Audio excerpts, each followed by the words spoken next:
Hey, what's up everybody? This is Carlos from Hybrid Records, and we're going to be doing a little something different this time around. We're not going to be tackling like a normal subject or anything like that. We are doing something called vinyl tag. There are a few YouTubers that I watch from time to time, and I started seeing them posting these vinyl tag videos. And basically, we're just going to be talking about records that fit certain criteria. I'm not exactly sure who sets these criteria, but there's basically like a list of things like favorite record, white label promo, and you show records that meet these criteria, as it were. I will put all of that stuff in the description so that if you want to reference that for yourself as you're watching, or you want to make your own video, you can certainly do that. The first one is a discovery in 2020. This was kind of hard for me to pin down. There's a few. But the first one was this Wichita Fall. It is like a psych record, kind of like on the lighter side of psych, prog kind of thing. I don't know. It's not super heavy or crazy or super far out psychedelic, but it's really good, and it's really not that expensive. You can get them for like $10 or so. But it's a good record. I was very surprised with it actually, and how much I liked it. Another one, the big one for me, was this Ophagy record. Higher Plane Breeze is the name of the album. This came out, it was distributed by Light in the Attic. It came out on Tidal Waves Music. They do a lot of really good reissues. And it was on sale. I was putting in an order for some soundtrack stuff during the lockdown, and they had this for pretty cheap, and I got it in, and I listened to it, and I was like, holy crap, this thing is crazy. Super good. Nigerian psychedelic funk is what this record is. So definitely super dope. Really enjoy it. You can find the reissue of it for not a lot of money, and I don't think that the originals are like an exorbitant amount. So if you're comfortable spending in like the $50-$100 range, you can probably find an original pressing of this somewhere. But that's those are the two that I wanted to talk about for Discovery in 2020. I also had a hard time narrowing down my quarantine buys, which is the next one, a quarantine buy. The first one is this record by the band Beast, self-titled Beast. Also kind of treads in the psychedelic territory a little bit. This came out on the Cotillion label, and I got this from Glass House Records in Southern California. If you know who they are, you probably know of them because of Alex Rodriguez, aka Record Safari, that documentary that came out. I know we sold some copies of that DVD in the shop and the soundtrack, but it is a fantastic documentary. Alex came into the shop May 2019, right after the Austin Record Convention. Super nice guy. Really eclectic taste in music, so you should follow him on Instagram. You'll discover all sorts of stuff. I think he has a Patreon too, where he'll send you records. But yeah, got this from them over there. Very excited about it. Another one that I got, The Kitchen Sink, Everything But the Kitchen Sink. This came out on Lee Hazelwood Industries. I believe this is the mono pressing. It is a mono pressing.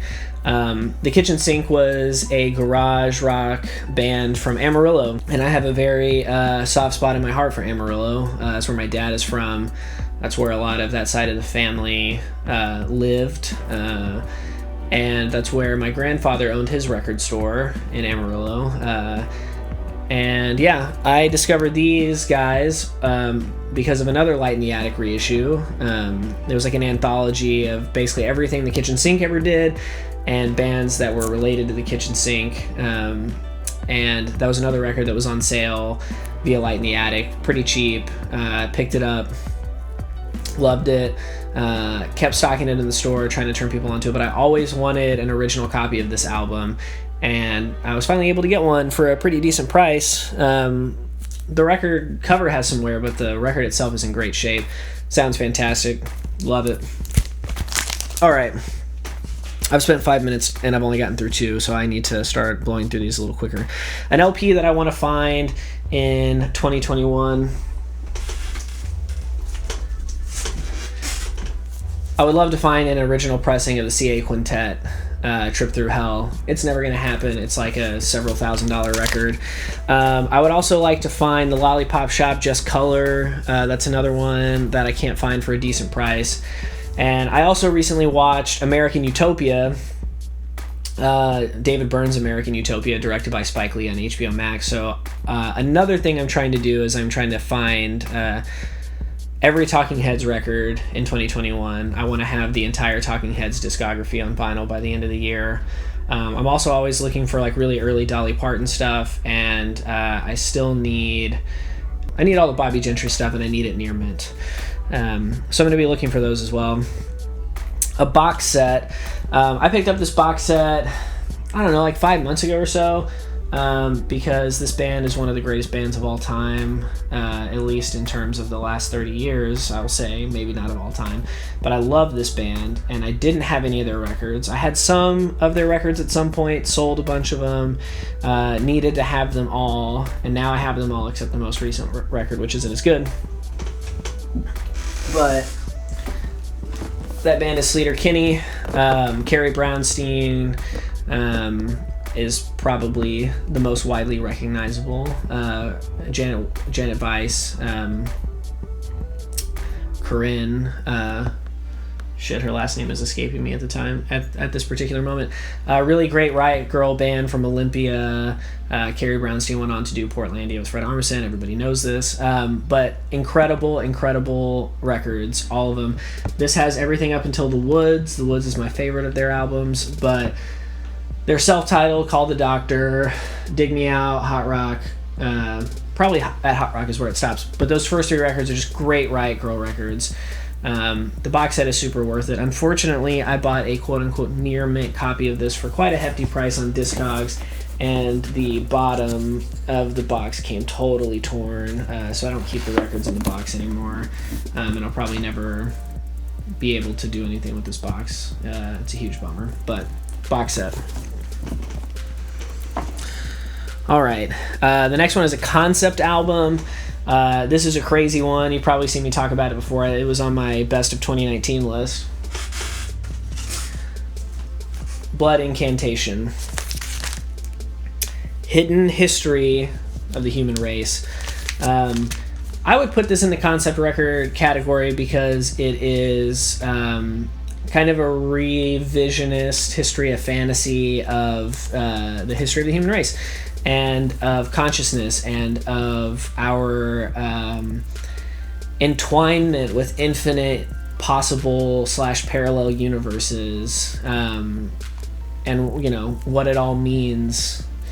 It's crazy, musically, lyrically, and conceptually. It's also really out there. But I'm not a huge death metal guy, but Blood Incantation has this really cosmic, psychedelic, really far out there interpretation of the death metal genre, and this record, as well as their first record, Starspawn, are absolutely ridiculous. Crazy, just gripping records front to back.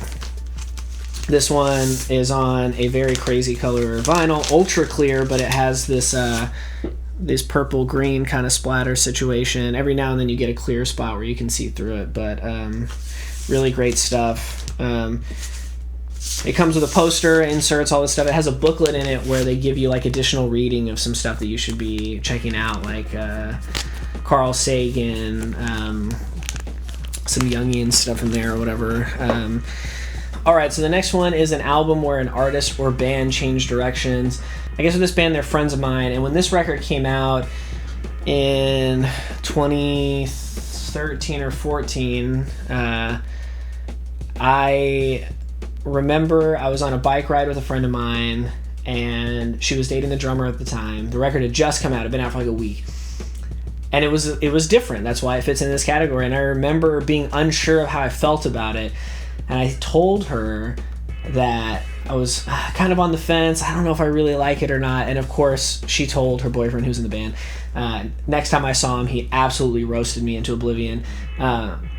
But by that time, I had come around, and I loved this record at that point. I realized what was happening with it, and it just caught me off guard because I was expecting it to sound like their first 2 EPs, and it didn't. But that band is Ivy League TX. Shouts out to the boys, Midland, Texas band. I have a soft spot for them, especially because of that, because I lived in Midland for a while and it was not a great time in my life. But by the time they came around, they seemed to have carved out a really nice scene for themselves, and really there was some positive things happening there, which there wasn't when I was living there. But yeah, Ivy League, Transparency. They took a really kind of more aggressive, slightly dissonant at times direction on this record, and really did some super cool stuff in the space of like the pop punk / melodic hardcore scene at the time. Absolutely love this band. They'll be one of my all-time faves forever. Great record. All right, so the next one is a white label promo. As it turns out, I don't have a ton of white label promos, but I'm going to kind of take a cheat code. This is the United States of America. Really great psychedelic record. This is the famous mono mix on the white label promo. It's kind of blown out, but you can see the white label. But this is the Record Store Day repress of it. It is meant to replicate the original. I can't afford the original because it's very expensive. But I have this reissue. When it comes to psychedelic stuff and stuff from the 60s especially, I always want mono mixes. Some of the stereo mixes are super wacky and not always in a good way, so I always try to get the mono ones.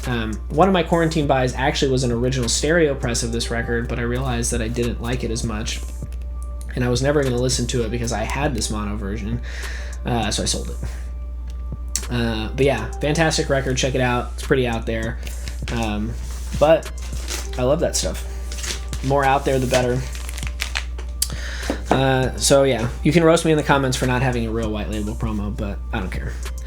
A compilation album. This is also another funny one, because if you know me, you know I'm not a super religious or spiritual person by any stretch of the imagination, but Record Store Day, Black Friday, this album, Jesus People Music Volume 1, The End Is at Hand, came out. Now this is a compilation album of Christian psych music.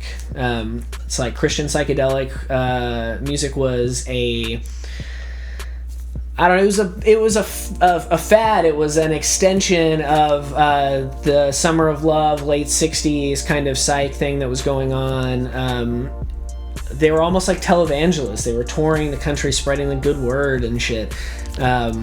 But some of the bands were really, really crazy good and made really great psych music if you can get over them singing about Jesus and the chorus being just like Jesus or whatever over and over again, which also, if you know me, you know I love Kanye West as a musician, not as a person, and that I love Jesus is King. So I very clearly can get over it if the music is good enough.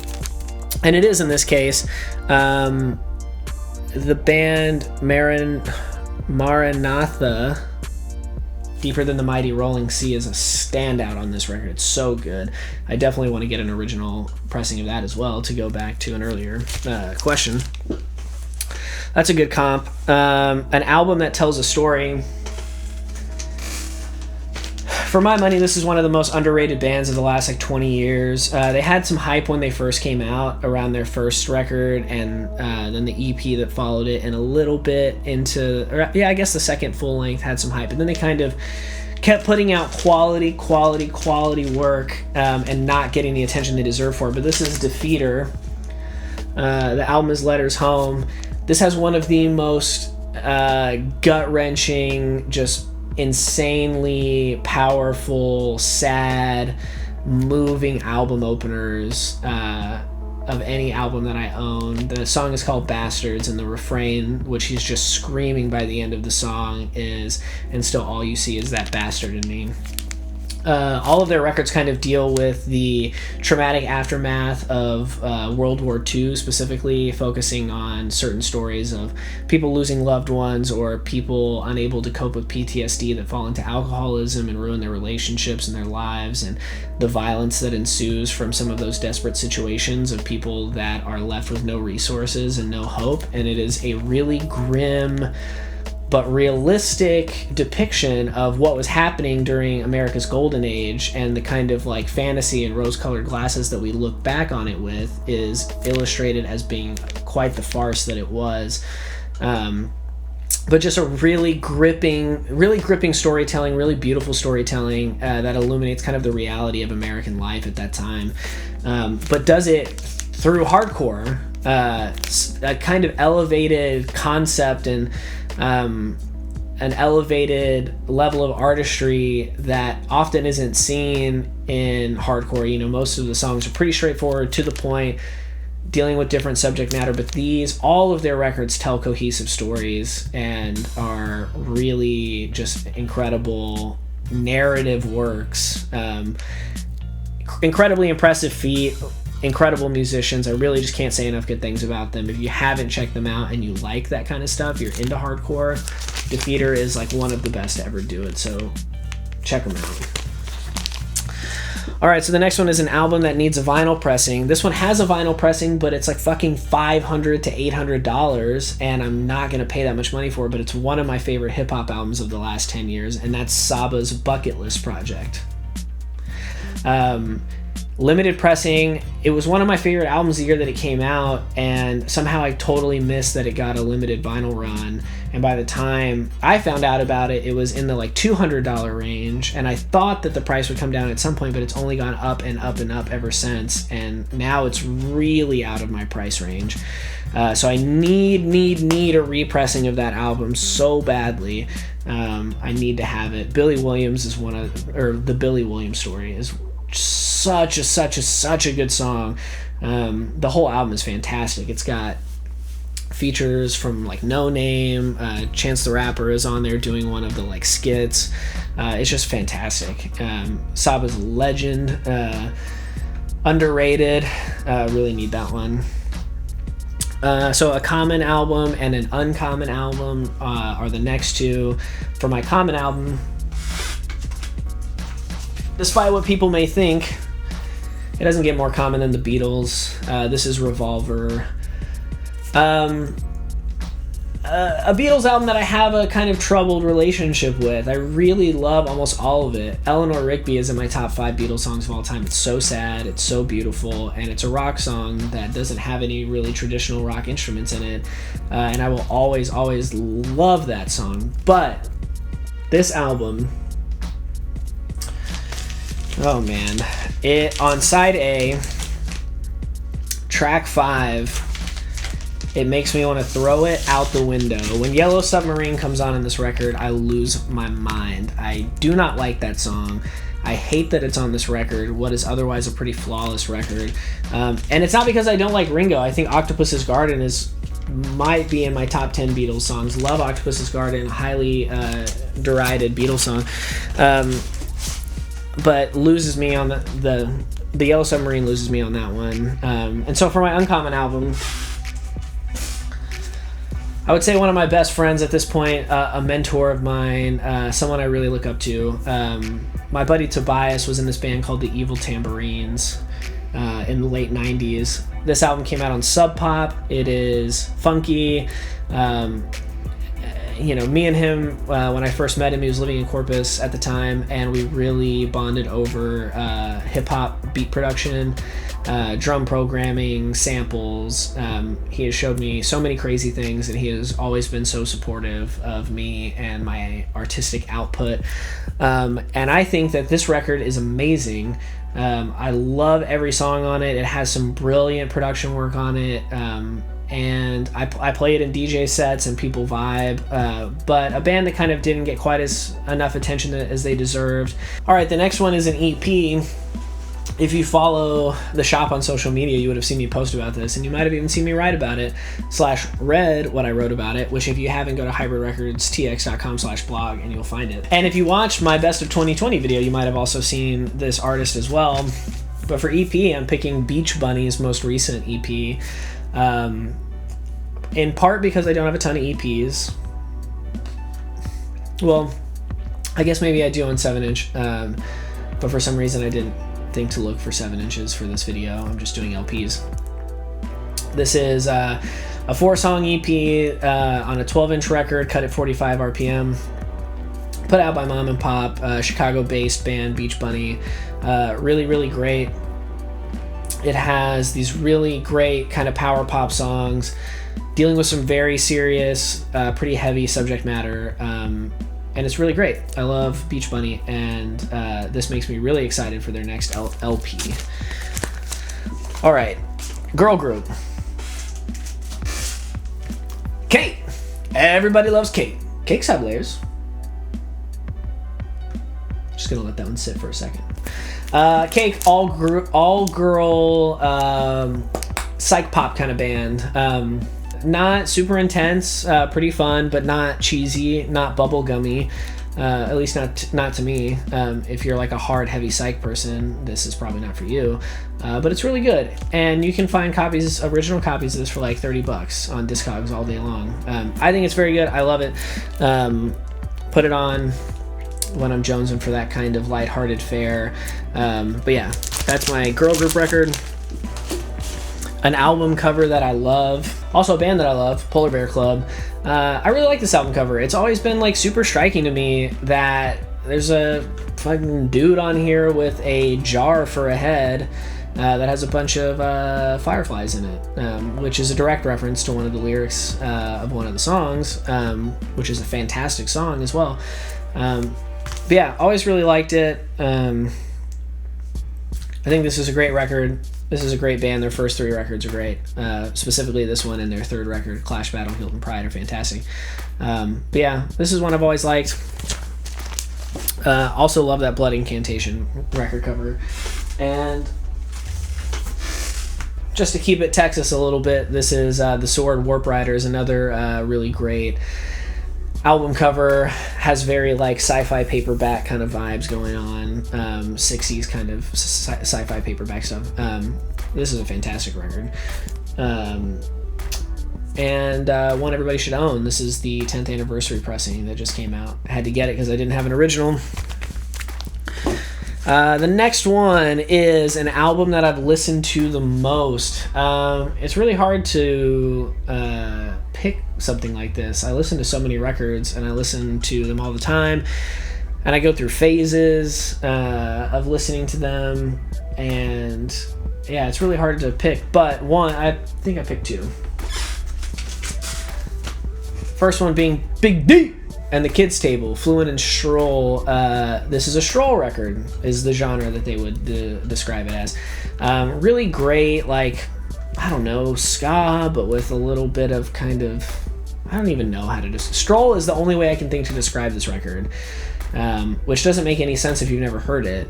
But once you hear it, it'll make all the sense in the world. It's just it's such a good record. I remember seeing them on Warped Tour in 2010, which I believe is when this record came out. No, it wasn't in 2010. 2009. I didn't go to Warped Tour in 2010. It was 2 days before this record came out. And they started playing songs from it. They had the Doped Up Dollies, the backup singers that appear on this record, on stage with them. They were doing a lot of stuff from this record. Had never heard it before and was really, really disappointed. I was ready to hear super fast ska punk. I was ready to skank until I threw up, to circle pit until I threw up. And I didn't. They played some stuff that we were expecting, but it was a lot from this, and we were all left very confused about it. And I had, kind of ill will towards this record for a while because of that, only to come back to it several years later and realize that it is a freaking masterpiece.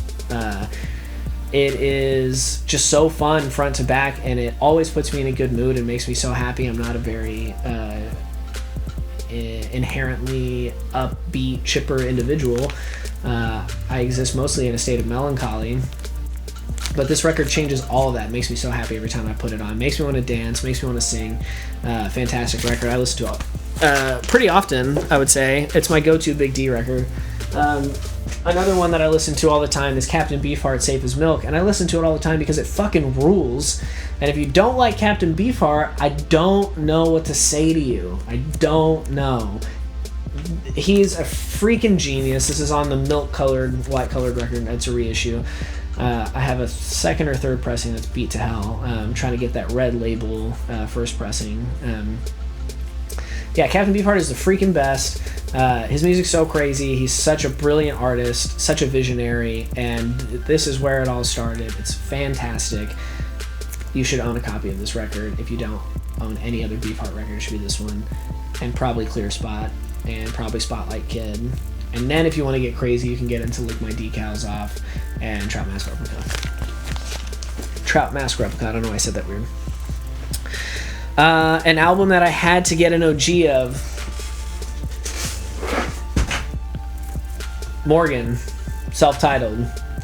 Or maybe the artist is Steve Morgan, it depends on what you want to do. This is on the Probe, ABC Probe label, original copy. Thank you, Zach and Zeke at Crazy Rhythms Records in San Antonio. They came through for your boy on this one. The cover's pretty beat. I guess it's kind of hard to tell because it's pretty bright in here. Pretty beat up. The disc plays fantastic though. It plays like VG plus, even though it doesn't look like it should. They, cut your boy a pretty good deal on this one. Had to get it. Hopefully I'll upgrade to like a really nice copy, original copy at some point in the future. But for now, this is fantastic. I sold my reissue recently because this one is good enough for me listening wise. It is fantastic. Really great guitar, hard psych kind of stuff. Catchy kind of hooks and stuff. She's the Nighttime is amazing. I fucking love that song. But also the album opener. It has an amazing album opener. Welcome to the Void. So good. You should own a copy of that. You can get a reissue for, I don't know, $15-20. The next one is the most recent album, or the last album that I purchased. As aforementioned, I'm on a Talking Heads binge right now. David Byrne is a freaking genius. And I love their music. And it's criminal that I've only just recently started collecting their albums. So I recently found this Columbia House Club pressing. I think it was from 1983 when this album came out. And had to get it. So I got it.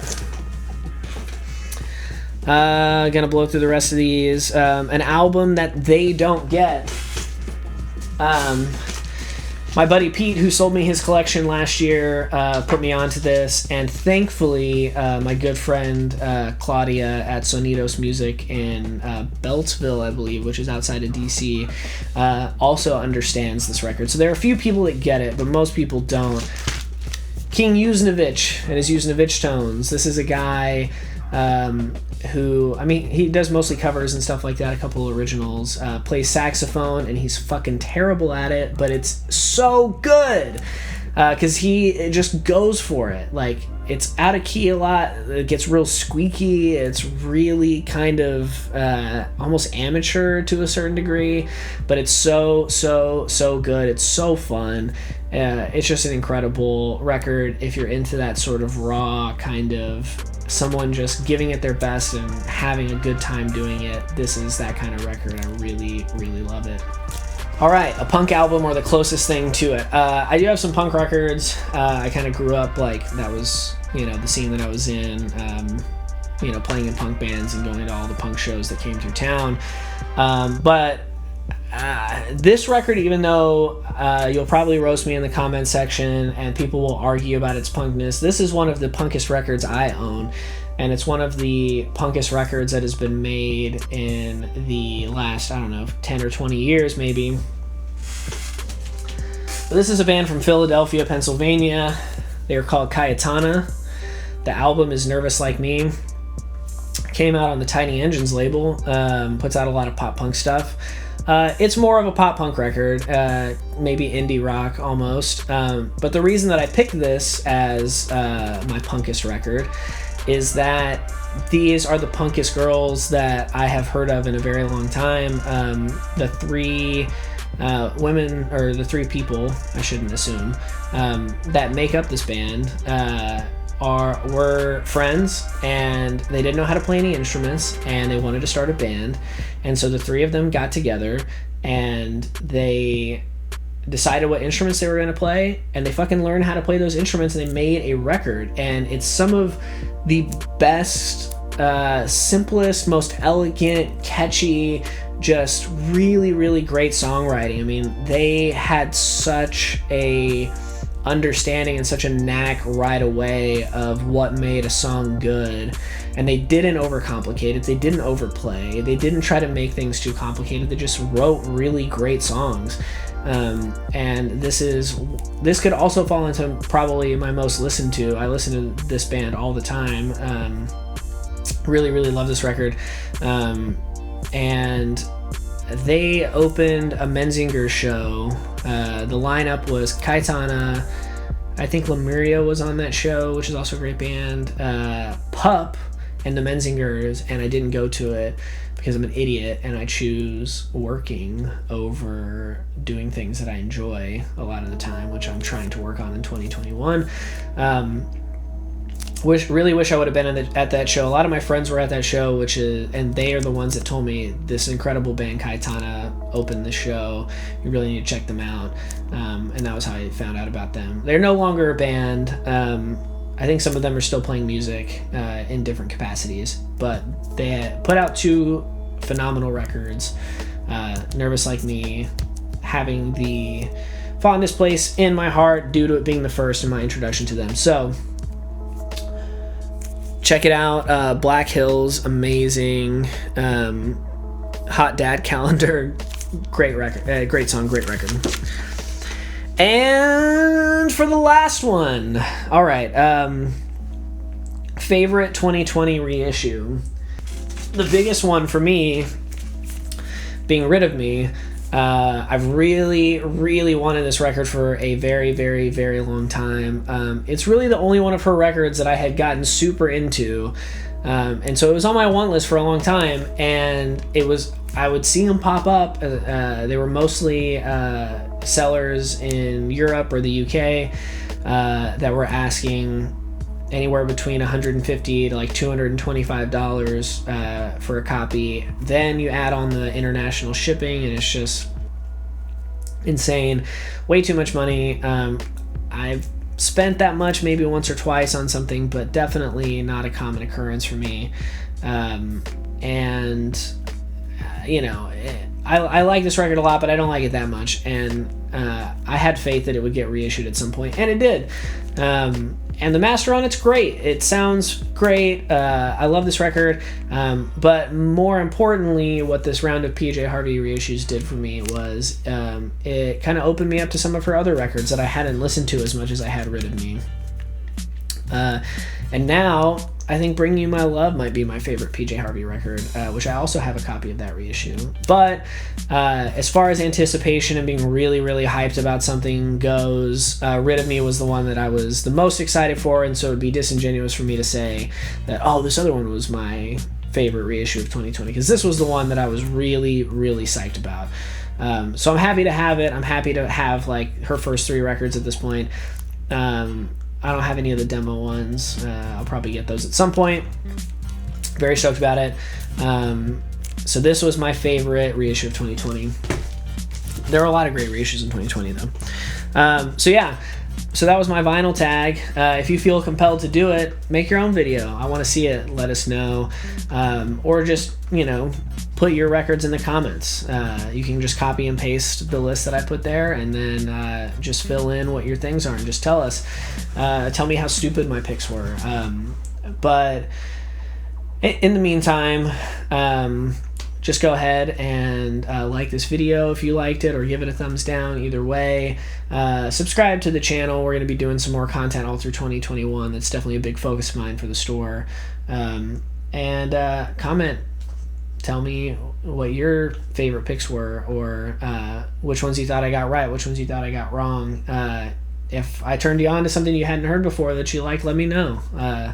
That's what this is all about. So thanks for watching, and I'll see you next time.